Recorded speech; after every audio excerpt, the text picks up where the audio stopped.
ಆತ್ಮೀಯ ವಿದ್ಯಾರ್ಥಿಗಳೇ, SSLC ನಂತರ ನೀವು ಆಯ್ಕೆ ಮಾಡಿಕೊಳ್ಳೋದಕ್ಕೆ ಯಾವ್ಯಾವೆಲ್ಲ ಕೋರ್ಸ್ಗಳಿವೆ ಎಂಬುದನ್ನು ಈ ವಿಡಿಯೋದಲ್ಲಿ ನೋಡ್ತಾ ಹೋಗೋಣ. ಅದಕ್ಕೂ ಮೊದಲು ನನ್ನ ಚಾನಲನ್ನು ಯಾರಾದರೂ ಮೊದಲ ಬಾರಿಗೆ ವೀಕ್ಷಣೆ ಮಾಡ್ತಾ ಇದ್ದರೆ ದಯವಿಟ್ಟು ನನ್ನ ಚಾನಲನ್ನು ಸಬ್ಸ್ಕ್ರೈಬ್ ಮಾಡಿಕೊಂಡು ನಂತರ ನೀವು ಮುಂದಿನ ನನ್ನ ವಿಡಿಯೋವನ್ನು ವೀಕ್ಷಣೆಯನ್ನು ಮಾಡಿ. SSLC ಫಲಿತಾಂಶ ನಂತರ ಮುಂದೇನು ಎಂಬುದಕ್ಕೆ ವಿದ್ಯಾಭ್ಯಾಸದಲ್ಲಿ ಆಸಕ್ತಿ ಇರುವವರಿಗೆ ಹಲವು ಕೋರ್ಸ್ಗಳ ಅವಕಾಶಗಳು ಇವೆ. ಬದಲಾದ ಸಂದರ್ಭದಲ್ಲಿ ಇಂದು PUC, ಡಿಪ್ಲೊಮಾ, ITI ಕ್ಷೇತ್ರದಲ್ಲೇ ಹೊಸ ವಿಷಯ ಸಂಯೋಜನೆಗಳ ಆಯ್ಕೆಗಳು ಇವೆ. ಹಾಗೆ ಇನ್ನು ಉನ್ನತ ಶಿಕ್ಷಣ ಬೇಡ, ಯಾವುದಾದ್ರೂ best job oriented short term course ಬೇಕು ಅನ್ನೋರಿಗಂತೂ ಹೇರಳವಾದ ಆನ್ಲೈನ್ ಕೋರ್ಸ್ಗಳೇ ಇವೆ. ಇವತ್ತಿನ ವಿಡಿಯೋದಲ್ಲಿ ನಾವು SSLC ನಂತರ ಆಯ್ಕೆ ಮಾಡಿಕೊಳ್ಳಲು ಇರುವ ಕೋರ್ಸ್ಗಳ ಬಗ್ಗೆ ಸ್ವಲ್ಪ ತಿಳಿದುಕೊಳ್ಳೋ ಪ್ರಯತ್ನವನ್ನು ಮಾಡೋಣ. ಹಾಗೆಯೇ ಕೋರ್ಸ್ ಆಯ್ಕೆ ಮಾಡಿಕೊಳ್ಳುವಾಗ ನಾವು ಕೆಲವೊಂದಿಷ್ಟು ಜಾಗೃತಿಯನ್ನು ವಹಿಸ್ಕೊಳ್ಬೇಕಾಗುತ್ತೆ. ನಿಮಗೇನಾದರೂ CBSE ಅಥವಾ ISC ಅಡಿಯಲ್ಲಿಯೇ ಶಿಕ್ಷಣ ಪದವಿಯನ್ನು ಪಡೆಯಬೇಕು ಅಂತಂದರೆ ಅದಕ್ಕೆ ಬೆಸ್ಟ್ ಕಾಲೇಜುಗಳು ಯಾವುವು ಇವಿದಾವೆ ಎಂಬುದನ್ನು ನೀವು ಮೊದಲು ಸ್ವಲ್ಪ ಸಮಯ ಕೊಟ್ಟು ವಿಚಾರಣೆಯನ್ನು ಮಾಡಿಕೊಳ್ಬೇಕಾಗುತ್ತೆ. ಹಾಗೆಯೇ SSLC ನಂತರ ನೀವು ವಿಜ್ಞಾನ ಕೋರ್ಸನ್ನು ಆಯ್ಕೆ ಮಾಡ್ಕೊಳ್ತೀವಿ ಅಂತ ಅನ್ನೋದಾದರೆ ನಿಮಗೆ ಮೊದಲನೇ ಆಯ್ಕೆ PCMB, ಇನ್ನು ಎರಡನೇದು PCMC, ಇನ್ನು ಮೂರನೇ ಆಯ್ಕೆ PCME.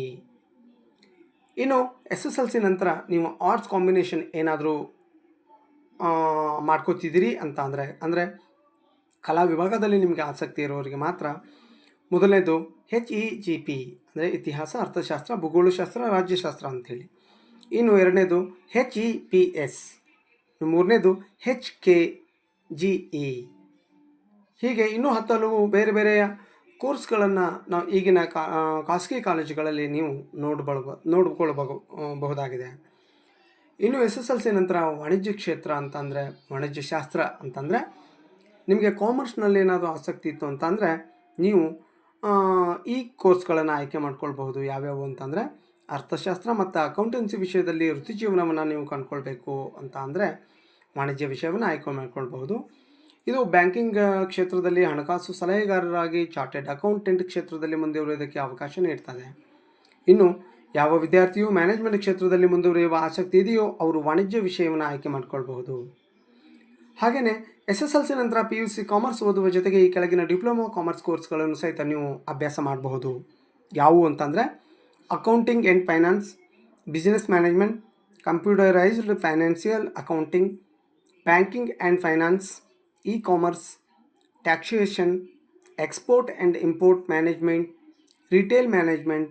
ಇನ್ನು ಸರ್ಟಿಫಿಕೇಟ್ ಕೋರ್ಸ್ಗಳು, ಡಿಜಿಟಲ್ ಮಾರ್ಕೆಟಿಂಗ್, GST ಕೋರ್ಸ್ಗಳು, ಇನ್ನು ಹಲವು ಕೋರ್ಸ್ಗಳು ನಿಮಗೆ ಸಿಗುತ್ತವೆ. ಹಾಗಾದರೆ ಡಿಪ್ಲೊಮಾ ಕೋರ್ಸ್ಗಳು ಯಾವ್ಯಾವ ಇದ್ದಾವೆ ಅಂತ ನೋಡೋದಾದರೆ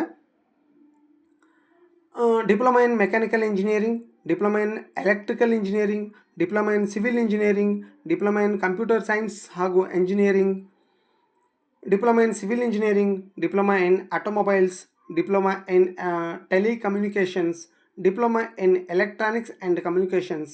ಹೀಗೆ ಹಲವು ಡಿಪ್ಲೊಮಾ ಕೋರ್ಸ್ಗಳು SSLC ನಂತರ ನಿಮಗೆ 3 ವರ್ಷದ ಕೋರ್ಸ್ಗಳಾಗಿ ನಿಮಗೆ ಸಿಗುತ್ತವೆ.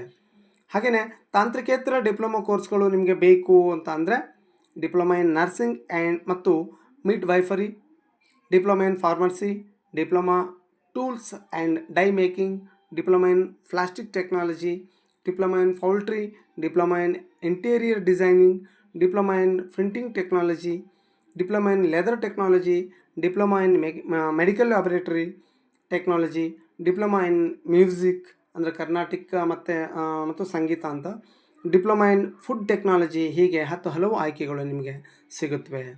ಹಾಗೆಯೇ ITI ಕೋರ್ಸ್ಗಳಲ್ಲಿ ನೀವು ಸೇರಬೇಕು ಅಂತಂದರೆ fitter, turner, instrumentation, mechanical, computer technology, electrical, electronics, automobile, COPA, ಇತರೆ, ಟ್ರೇಡ್.